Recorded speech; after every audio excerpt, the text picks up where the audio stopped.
Hello, fellow Econauts, and welcome back to our show. I'm here with my brother Ben, the Rocketman. Hey, Ben, how are you? Hey Simon, hey fellow Econauts, how's it going? Today we talk about the challenges to live on Mars.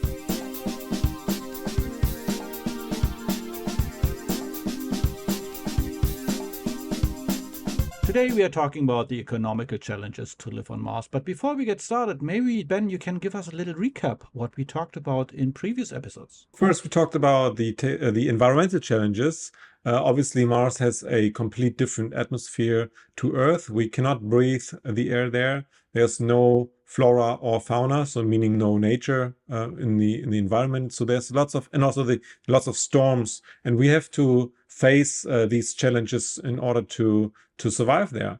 The next episode talked about the technological challenges, obviously, not only to tackle all the environmental challenges we just discussed, but also, we have to launch there. We have to build a spacecraft there. We need to come up with lots of solutions for, how to build and how to grow and so on. And last time we talked about the psychological and social challenges. Flying there with a rocket in confined space, not many people around you, lots of isolation, the hovering danger around you that the mission might fail, that you might die. Obviously, there's a lot of mental health issues considered, and also there's lots of social interactions in a small community that might and will impact the overall colonization efforts. And let's dive in our topic today and discover the first challenge that we have to face. Initially, to start off our Mars colonization mission, we have to find funding. The initial funding will be one of the highest hurdles we have to face for the overall mission at all. We need to convince investors, we need to convince governments and also other, maybe VC or other institutions, to give us the money to build the spacecraft, to train the people, to develop the technological solutions for all the challenges we have already discussed before. We need to send people there. We need the fuel and to build life support. In general, all the research and development we have to do will cost a lot of money. And that money we need to find somewhere before we can even start going to Mars. We can't just send people there and then send more and more and more people without having actual solutions to the challenges we already mentioned. If we have found all the fundings, what would be the next challenge? So let's say we're now a couple years into our Mars colonization.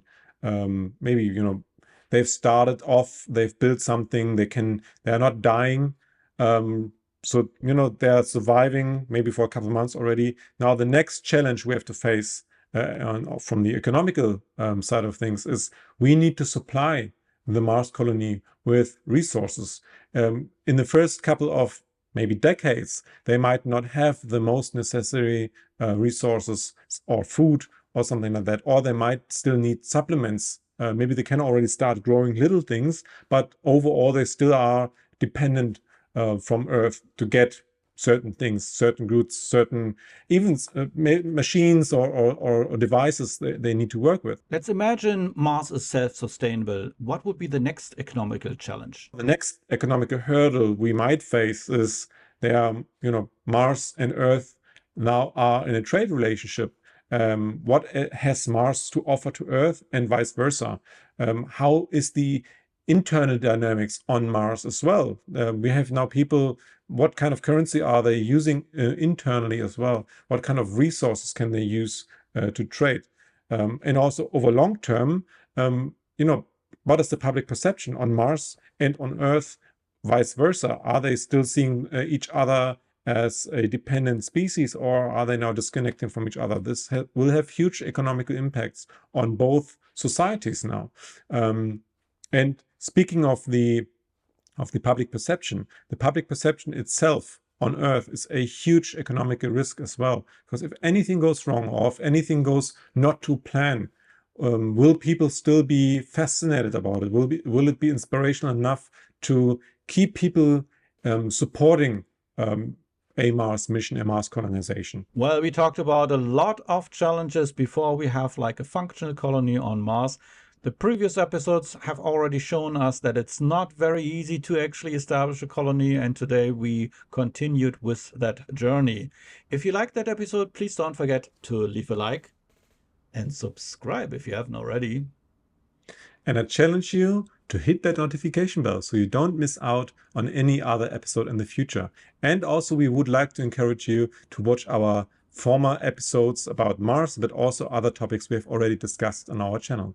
And we always like to have a comment in our comment section. And I will see you next time. Bye-bye. Bye.